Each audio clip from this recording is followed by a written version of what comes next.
Thank you, boys. We have Mr. Desi Arnaz here.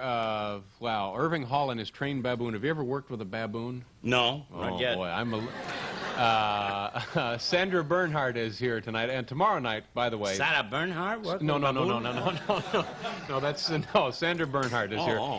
Tomorrow night, camping with Barry White night tomorrow, right here on this program, ladies and gentlemen. Also, comedian Bob Goldthwait and actress Jacqueline Bissett, and I know she's going to enjoy camping with Barry White. She's pretty. She's a lovely woman. What is, as a musician, what was your first instrument? What was your instrument of preference? I have a guitar. Guitar? All Cubans play the guitar and sings. You need that. You need that to romance. With serenade. I just say I've been on your show. Hey, Jack!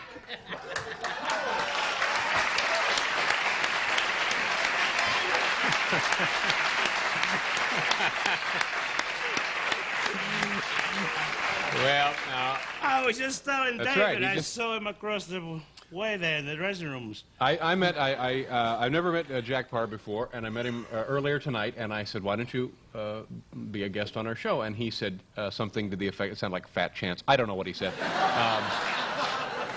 And he said that, okay, he would consider it, and so there he was. I guess. Well, he did it. Now, do we have to pay him for that?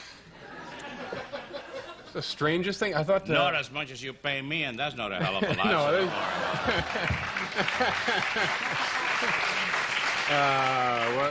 there's nobody getting rich on this deal, let me tell you. Anyway, but... I'd do it for the love. That's it.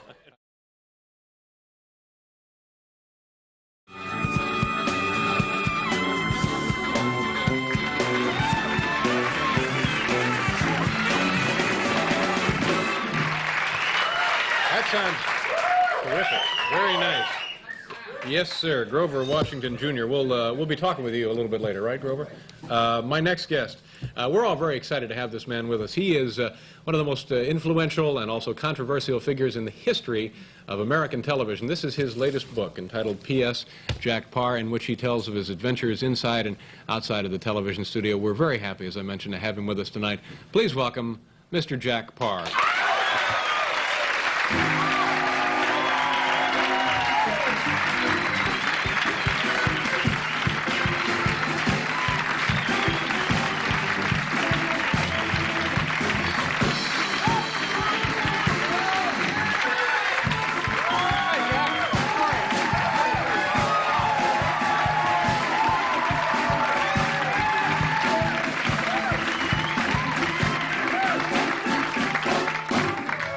Nice to see you. You didn't have to do that. I was coming out anyhow. It's always good to see you, Dave. How does it feel to be back here? This is a little emotional. The second time in, I think, 12 years. But I think of all the crazy things that happened right in the studio. I see Bill Wendell and some of these cameramen are old friends. It was not really this studio, was it? It was just right across the hall. Well, we used it in the prime time show later. I used this studio because Johnny kept the good one, as you know. Yes. But I remember funny things coming in tonight in the car, thinking of things to talk about tonight. First of all, when I was on, you know, under pressure, if you remember, I stammer. And my voice cracks, that's the way it is. But people adored me, anyhow, you know that. But anyhow, I had this stammer, and then Barbara Walters, Dave, she couldn't say W's. She had trouble with W's, and Tom Brokaw has trouble with R's. Yeah. And this is an apocryphal story that I made up. So somebody called up and said, I can't stand Paar's stammering, and Barbara Walters can't speak, and Brokaw can't say R's, and I want to speak to the president of NBC. So she asked, and she got Bob Mulholland, and he came on the phone, and he said, hello? He was down here to see me. You know, I tell you, we have to do a commercial and station identification, and we'll come back and we've got plenty of time. You have to do a commercial? Oh, yeah, we got to do a little You of have this. plenty of time? We'll have plenty of time. You won't cancel the Star Spangled Banner or the prayer? If we have to, we'll move everything out of here. Okay. We'll get rid of cartoons and anything. All right. All right, we're going to do this, folks. Take a break for a commercial. We'll be back with Jack Paar.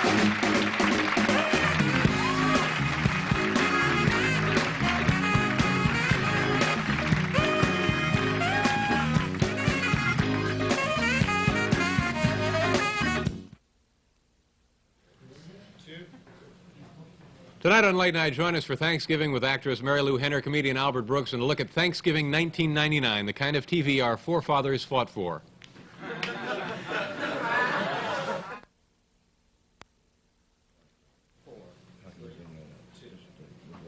Okay. Tonight on Late Night, we'll talk with actress Amy Irving, laugh with comedian Rich Hall, and applaud loudly before and after commercials. Join us, won't you? You'll be glad you did. Okay, you want to...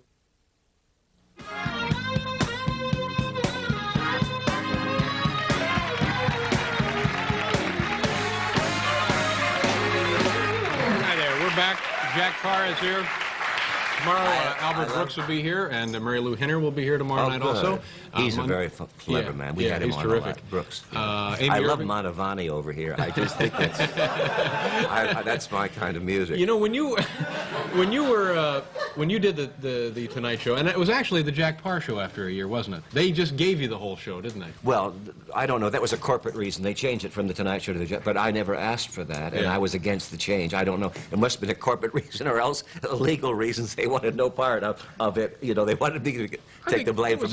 I was sued a lot. You know, Bobby Kennedy and I were sued for $2 million once, and Winchell sued me for $1 million. I never lost a penny in a libel suit, and not that I'm proud of having been sued, but I told the truth, and I've never lost a nickel in any kind of legal action. What were you sued for those 2 times you mentioned? Do you remember? Well, in the case with Bobby, it was what Bobby said about Hoffa. He called him a common thief and crook. And I sat there, and I didn't say it. I'm not going to defend Hoffa, so I was included. About Winchell, the man is dead, and I don't wish to speak of him again. Okay. Yeah, it's not fair. But you know, the point you brought up was just the point I was about to bring up. What? When you did the show, it was all hell could break loose, and very often did. Yes. And what was that? Ladies and gentlemen of the jury, if you take a look at this bit of evidence, Jack, describe what is transpiring here. Well, obviously, I'm leaving. Yeah, but the show's not over yet, is it? No, they cut a joke I did. A long story. It's very innocent, and if you read my book, you'll find it to be a very amusing story, and you'll find out what exactly happened. The thing was, it was a story about a water closet. Now, how shocking is that today? NBC censored it, then they admitted that they had made a mistake, and I said then, if you made a mistake, then I want you to put it on the next night. And they said, no, you can't run the network. And I said, I'm not asking them to run the network, although it might not be a bad idea, but I just don't, I just think that if you think you made a mistake, you should admit it. Sure. Yeah. Well, they didn't. So I said, well then, I have a surprise for you. The surprise was I left and quit and was through and had no job at all. Yeah. However, when you consider that we're talking about a water closet story and what is being said today on television and radio, it's pretty silly. one of the stories that I love to tell that actually is true, and the thing about me is believability. Usually people believe it. There is a talk show on ABC, a sex show, as you know, that answers questions. You know it's true. And they had 2 ministers on one morning, a fundamentalist minister and both fundamentalists. One was against dancing, just per se, against dancing. The other was against any kind of sex that was not among married couples, and particularly not deviant. Yeah. So the phone calls come in. Now, this is what I heard. And the lady said, well, you know, I'm puzzled, Reverend. Deviant. Would you call sex standing up deviant? And he said, yes, because it's inclined to lead to dancing. Now,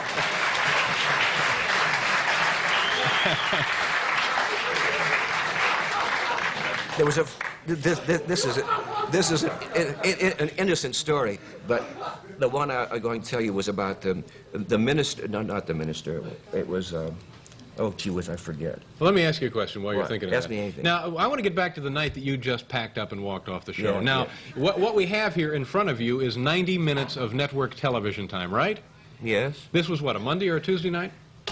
I don't remember. So you come out, you do your opening remarks, Yes. you go to the desk and you say, that's it, folks, I'm sorry, this is wrong and I'm leaving. Yes. Now, then what happened? Who jumped in? Did the show go on? Hugh Downs fainted. That was the next thing that happened. He was your sidekick, your announcer? Yeah, and Shelley Berman was on. A really funny inside story. People think that we all love each other so much, and we do. Actors really do. But when the chips are down, Shelley had just sold an album that sold 1 million copies. And he apparently was not supposed to know that he got a golden record. But the agent brought it to me, and I was to surprise him and give him this golden record. But in all fairness, when I knew I was going to leave, I told Hugh, I said, Hugh, here are the notes for tonight's show. And I'm leaving. Well, he couldn't, he didn't believe it. But I went to Shelley.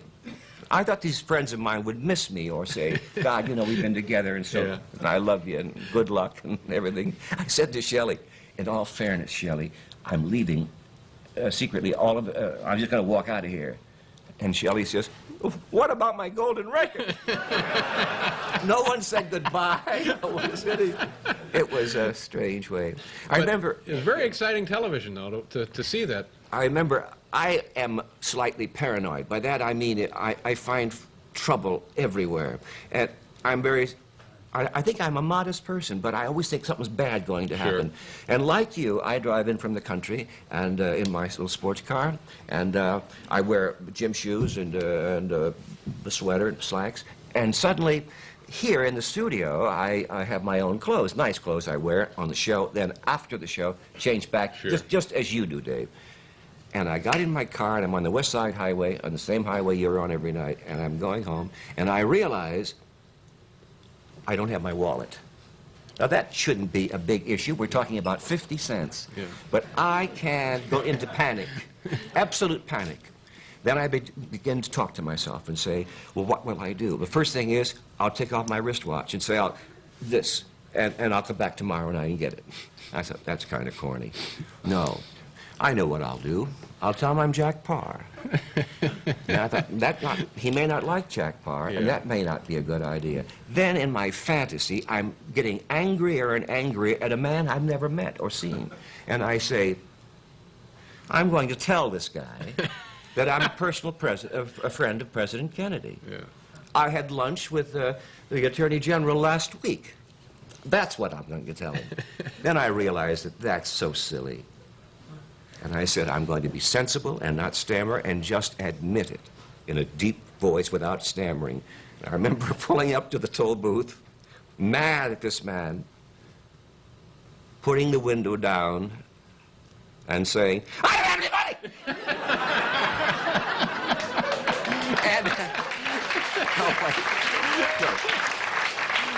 And the guy said, we had a good day. Be my guest. But that's terrific. I'm inclined to build up these stories, and I thought that was kind of yeah, fun. that's terrific. I tell you what, we'll do a commercial here, Jack, and then we'll come on back, folks. So stay with us.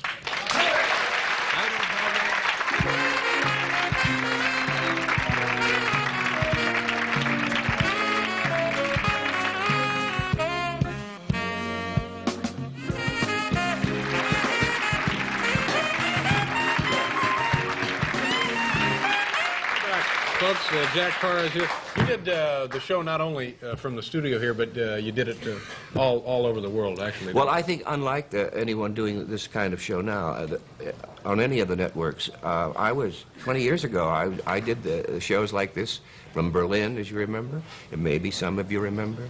I think we have from some, Hawaii, from Africa, from Moscow. Let me see what pictures we have here, Jack. It's strange. It was done.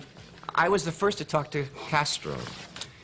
I was there in the revolution, 4 days after the revolution. I lived beneath Castro in a hotel penthouse suite that was so crazy. Now, did he know who you were? No. Yeah? No, what kind of man was he? I liked him. Yeah? Well, I'm not going to get into politics. We're talking about man to man, you know. And I remember that in my nervousness, the kind of thing, this is what I used to do. It's hard to understand that it was a big success, but that's what it was. And I say dumb things and I say nervous things. And I say honest things. But when Castro came down at 2 o'clock in the morning with 9 guys with machine guns guarding him on the 4th day after to see me, because he had promised somebody I would be the first. And when he came down, in my nervousness, I said, you live above me. And he said, you know, grunted, And I said, I hope you didn't come down to borrow sugar. Well, his eyes rolled back, and he thought, what kind of a thing am I doing here? We have a revolution going with this guy. But I just didn't know what else to say. Yeah, yeah. Now, you know, in this, how much time do we have? We have 3 minutes. Okay. The hallway is what reminds me of something interesting today. I met so many people I knew out there. One time, I went to a party and I met a young lady, kid, 15 years old, and she sang, and she wanted to be a star. She looked like a wet sparrow. She weighed about 100 pounds. I think 10 pounds were eyes. She had hair like it was done by the north wind. And I called her mother and said, would you mind if I put her on? And her mother said, Jack, please don't put her on. At least not under her name. If the kid is good, I want her to make it on her own. You give me your word that you put her on under any name but not her own. And so I said, okay, and we agreed. She looked like a gypsy Hungarian, so I called her Eulogy Landgar. And she was going to be on a certain night. And we got clothes for your director that now is your director, was my director, sure. The best there is in the business, Hal Gurney. And we got clothes for her, and we got her all fixed up, everything, and she fell and broke her leg. So the phone call came and said, Jesus, Eulogy broke her leg. She can't go on. And I said, well, obviously she can't go on. You tell the kid that as soon as her leg heals, as soon as she can stand and take a bow, she will be on. This was a prime time, big show. And so they called back and said, look, Jack, the kid is hysterical. She's brokenhearted. This means so much to her. Well, I can take a broken leg, but a broken leg and a broken heart. Too much. No. So I said, okay, we'll put her on. We put her on next week. We had her in a wheelchair. Her leg was in a big cast up to her hip. We couldn't put a dress on her. She came out in blue jeans. We wheeled her out. But in rehearsal, in this very hallway, 20 feet from where I am, I heard this scream before the show. And I ran out and I said, what in the hell is going on? This child is screaming. And they said, we're trying to get her on the John, and the door closed on her broken leg. So anyhow, we finally got her out, and she sang, and she was a smash. And you know who that was? Well, her right name is Liza Minnelli. Big time stuff. Yeah. And Eulogy Landgar was a reversal, semi-reversal of Judy Garland. It was Judy Garland's daughter. But this was standard procedure for you. You had a whole list of folks making their debut on your show. We got to do another commercial, Jack, and we'll be right back. Don't worry. Okay.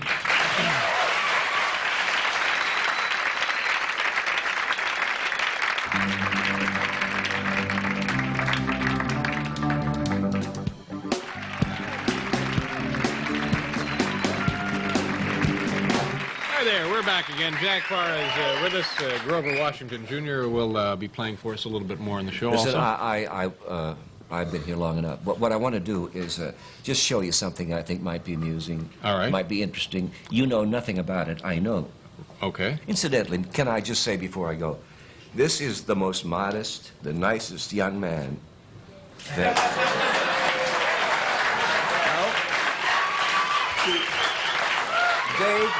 David, don't waste my time applauding for him. That's a good point. The thing is, this is the nicest young man I've met in show business in a long time.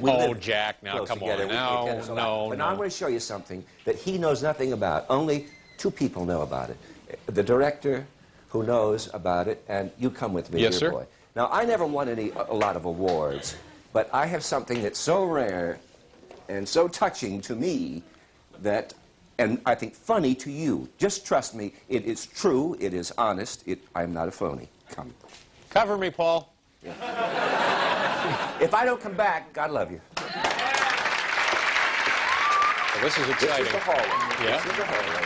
Yeah. Now, can they hear me? I hope they hear me. Oh, yeah, we can all, sure. And this is the hallway. That was my studio over there. And then, look, here's a great... Come here once, Dave. Here's a picture of you. Oh, my. Yeah, look here. This was taken in prison, Here's actually. a picture.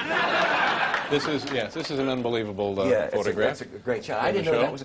And this guy was so wonderful, Charlie Weaver. Cliff Arquette, Yeah. terrific. And apparently NBC has forgotten this poor devil because look how they spelled his name. Yeah. Tom Cinder or something. I don't... Anyhow, come. You know, the haircut never seems to go out of style. Yeah. Come.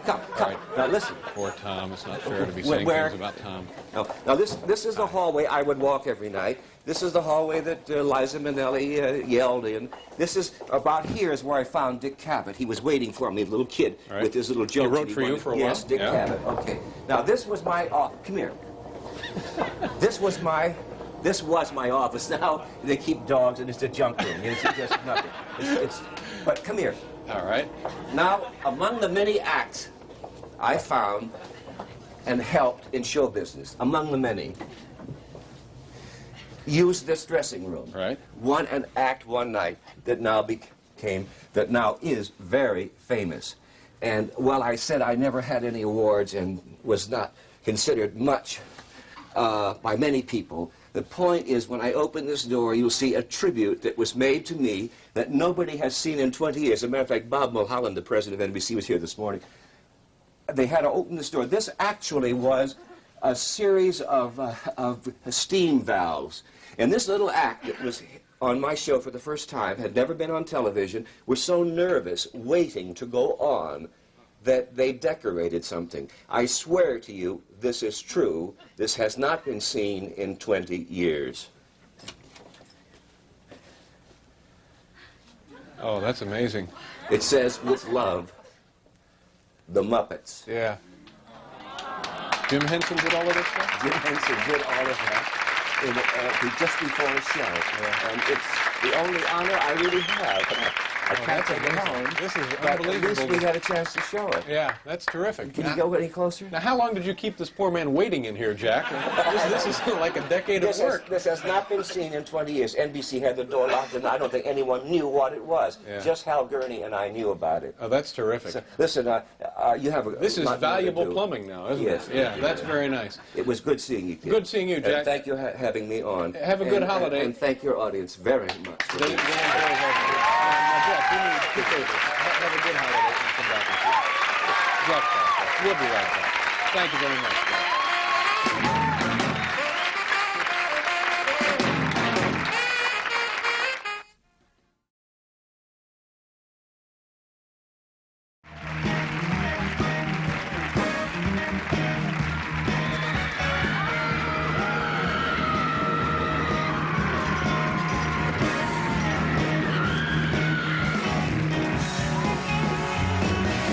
Thank you very much, Paul.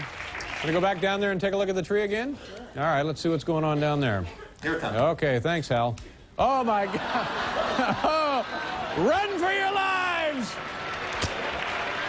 I don't know. They're going to have to tighten security because every year it's bedlam down there. Our first guest tonight is a man who personifies television at its very finest. From 1957 to 1965, he worked in this very building right across the hall. And 5 of those years, he was the host of The Tonight Show. And for 3 years, he hosted his own program called the Jack Paar Program. This Saturday night at 10 p.m., a much better time slot than ours, by the way. He's back on NBC with a very special program appropriately titled Jack Paar Comes Home. A pleasure to have him back with us. Say hello to Jack Paar.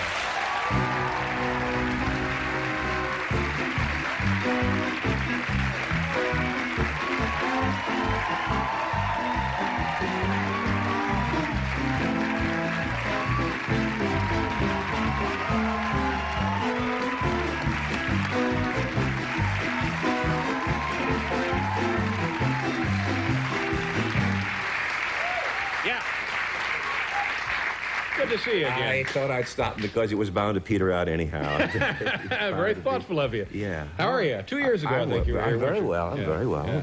And we're talking about 1957 and 1965, and now you're back on the network. It can't seem that long ago to you, does it really, that you were on regularly?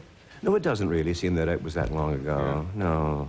You know, you and I have something in common in that, well, I worked in Indianapolis, too, you know. That's right. I'm from Indianapolis. WIRE, Yeah? Indianapolis. Yeah. You know, I had a stutter when I was a kid. How old were you then? I was about, well, I was, when I was about 12 when I had tuberculosis. You want to fool with that or not? Oh. but then I had to stutter around 14. And I stuttered so badly that I had read somewhere, this sounds silly, that I'd read that Demosthenes, a Greek philosopher, had gone to the beach and put pebbles in his mouth to get over his stammering. And I used to go down in the basement, I swear, with my mother's sewing basket and put buttons in my mouth to try and stop stuttering. And then I became interested in speech. And that scene of me in the basement rehearsing is part of a motion picture called The King of Comedy. You remember that scene with the little boys practicing in the basement? That's from one of my... Robert De Niro film? Yeah, it's from one of my films, yeah. Yeah. Or what up? God, I saw De Niro in Sardi's the other night. Why don't you sit back? You make me nervous. You look like... Now, wait a minute. Let's clarify something here. You mentioned the film The King of Comedy. Yes. Now, is this the film with Robert De Niro and Jerry Lewis? Yes. Based on your experience as a child? Yeah. This one scene? Just the scene in the basement. Yeah. Okay. Now, how did they know about that scene, Jerry? Oh, shut up.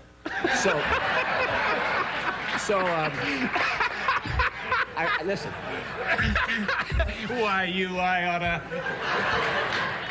So I went up to De Niro in Sardi's, and I don't usually do this. I'm rather a not retarded person, but I'm retired. And I sat back, and I saw him, and I just went over. I mean, it isn't like me.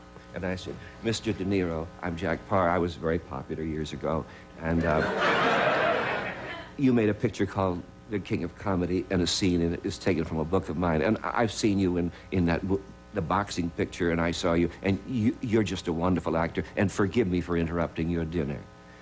And to get up, and he threw his napkin down, and he says, I'm Al Pacino. I got the wrong one. But anyhow, so then... Now, wait a minute. Relax. Take it easy. I have a question. Then nothing will happen if I No, relax. it's fine. Everything's just fine. What did you say? I said everything is fine. Okay. See, announcers Now, always... wait a minute. Now, I was lucky enough to get a look I'm going to leave a call for 12:30. No, it'll be fine. Just settle down. All right. I was lucky enough to see part of the special that's going to be on Saturday night. And one of the things that struck me, in addition to the amazing guest list that you have assembled for that show, the people that used to be on your Tonight Show. Yeah, well, a lot of them have gone to that great. Well, that's one of the things that makes it interesting to take a look Richard at. Burton is marvelous. May I talk now? Can I ask a question? I'll just ask one question. How many questions do you intend to ask tonight? Well, you're getting near your quota. No, I'm licensed to ask 4. Okay. You've already... All right, go ahead. But I really love it. The people on the show were so smart and elegant and witty and urbane, and the audience was nicely dressed. Television in those days seemed much more important, much more glamorous, much more... I think it was. Yeah, was it really? Yes, yeah. yes. Do you know that in radio, here in this very building, that on the Firestone Hour, in radio, follow me. I know, see, I've been in this business longer than almost anybody. I was 16. And they used to wear tuxedos in radio for the symphony, the Firestone. And you know that at the BBC in London, all the news was read after 6 o'clock in evening clothes. Is that right? Yeah. I rather like style and class. And even in this building, people would come to radio shows dressed in coats and ties, wouldn't they? The audience members. Oh, my audience did. Your audience did as well? Yes. Now, how did you ensure that? Well, we had tickets that said jackets and tie are required. Yeah. Or requested. Yeah. And you would always get them showing up like that? Yes, Yeah. yes. All right, I'm done with my questions. Back All to right, you now back to... Yeah. So... We have to do a commercial, and then you can finish up the night. Okay. All right, I will. We'll be back here with more of Jack Paar.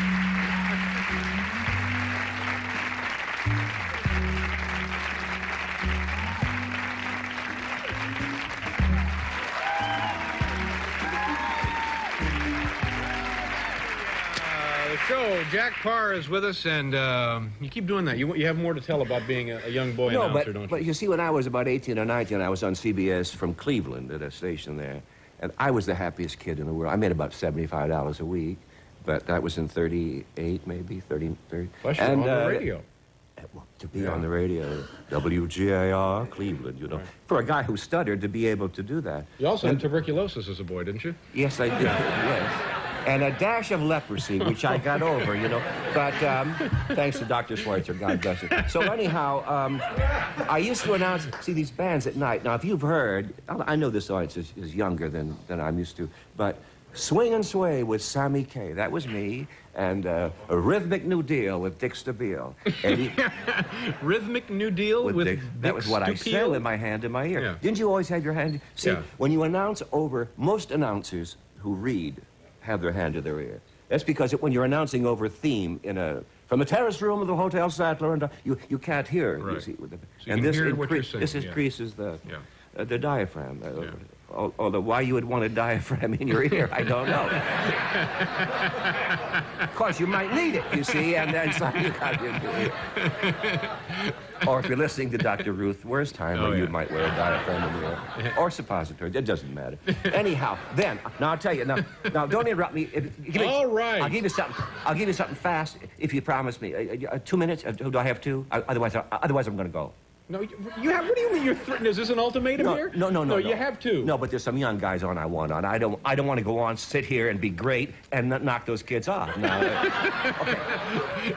So I tell you, I do as fast as I can. No, slow down, relax. Would you like me to leave the room? No. Okay. So I was an announcer there for 4 years at CBS, and being the youngest, I always had the Sunday night shift. And I came in one Sunday, and the biggest thing in my life was Sunday night because we get paid on Saturday, and I spent all my money on clothes, but I always had a malted milk and a club sandwich. That was the biggest thing, and I always had it at 8 o'clock after I said, WGAR Cleveland, 8 o'clock, Boulevard watch time. And I would rush down, call my mother and say, did I do it? Okay, she said, you were great. So then I got the sandwich, I come back. Now, there was something new called the Mercury Theater, Orson Welles. Nobody ever heard of it, brand new. And I was very impressed. Now, I missed the first 5 minutes. I'm back in the announcer's booth, and I hear that people are landing in New Jersey. Jesus, that's awful, you know, and I'm in New Jersey.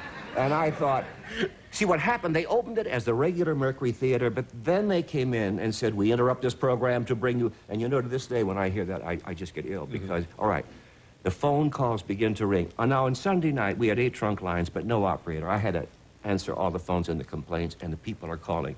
And they said, oh, my God, what are we going to do? And I said, I don't know. I think it's a drama. I really don't believe it. And I called the manager, and I said, hell's breaking loose here, Mr. Pat. I think there's trouble in New Jersey. And he said, you're much too emotional. And you are never going to make it. You're never going to make it. He said, but I'm going to call New Jersey. So he was going. The truth is, and you must believe me, or we got nothing here. Most of the country believed it. That's right. And I had a button here, and I'd press the button. That would kill the network. It's never supposed to do that. I just couldn't stand the phone calls anymore. And I said, ladies and gentlemen, this is a drama, I think. And, and we're checking with New Jersey. And please do not phone the station, because, God, I can't just handle any more of this, you know. But be calm, be calm. Well, I became a big hero. They were going to fire me. But the next day, the photographer's there. I'm the guy that calmed Cleveland. I'm the guy that told the truth. And all right, now cut. 3 years later, honest to God, Sunday, I come in, the same thing, the malted milk, the club sandwiches. My life was the same. Made the break, and I hear, boom. The gentleman firing the job, Pearl Harbor, and whether. What the hell's going on? You know, I'm ready for the CBS button there. I said, they're doing it again, you know. It was Pearl Harbor. Now, you got to believe me again. Nobody. We didn't know about Pearl Harbor. You know about Hawaii, but Pearl Harbor was not a name. It was a name as obscure as, say, Guadalcanal, which I was on. Nobody knew what was going on. And for hours, nobody knew that it was the Japanese that were bombing. I know. I was in charge. I was there. But the phone calls came again. They said, is this another one of those New Jersey things? And I said, no, I don't think so. I think that I think someone's bombing someplace called Pearl Harbor. And I called the manager. And he said, is it you again? And he said, you're never going to make it. He said, what's happening now? I said, well, they say that they're bombing someplace called Pearl Harbor.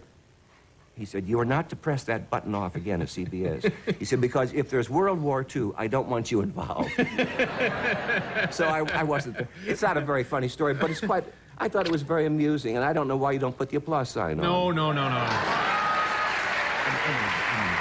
a minute. No, stay right there.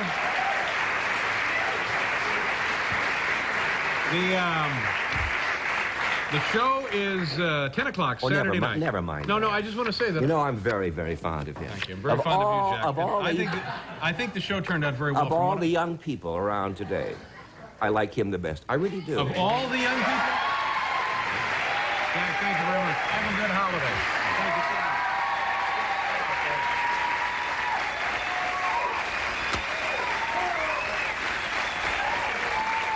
We'll do a commercial and we'll be right back.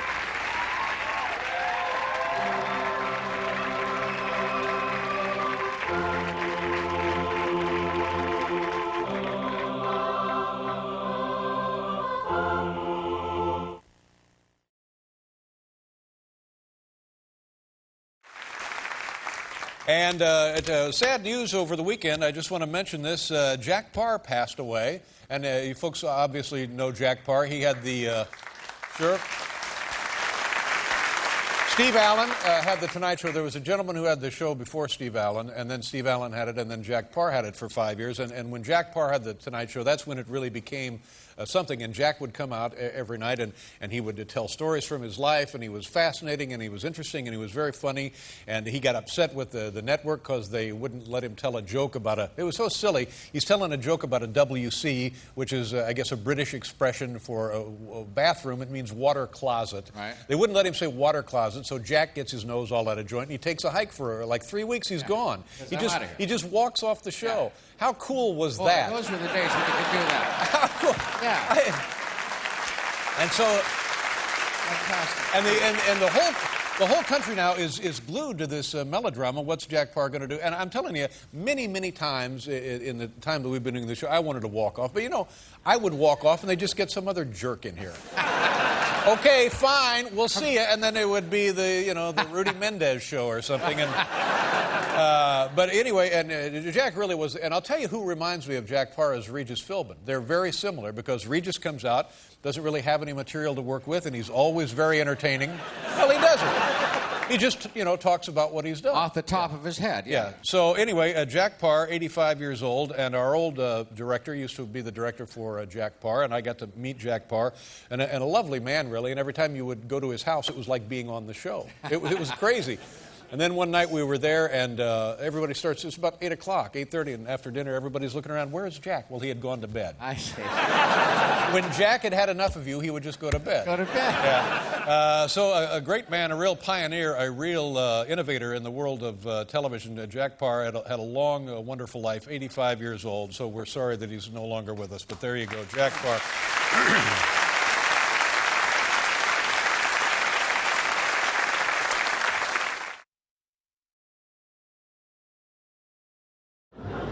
Now, I have been doomed all my life to the small chuckle, if I'm lucky.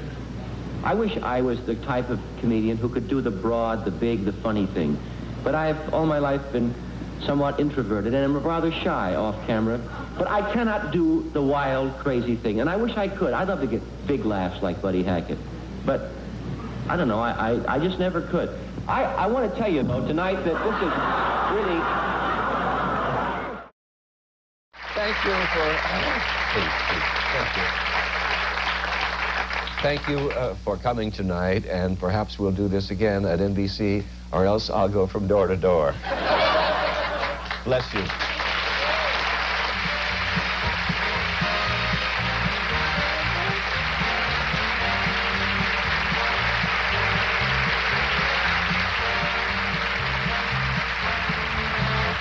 Later tonight, don't miss all new action on Saturday night's main event as Hulk Hogan takes on Hercules Hernandez, plus grudge matches with Rowdy Roddy Piper, Cowboy Bob Orton, and more.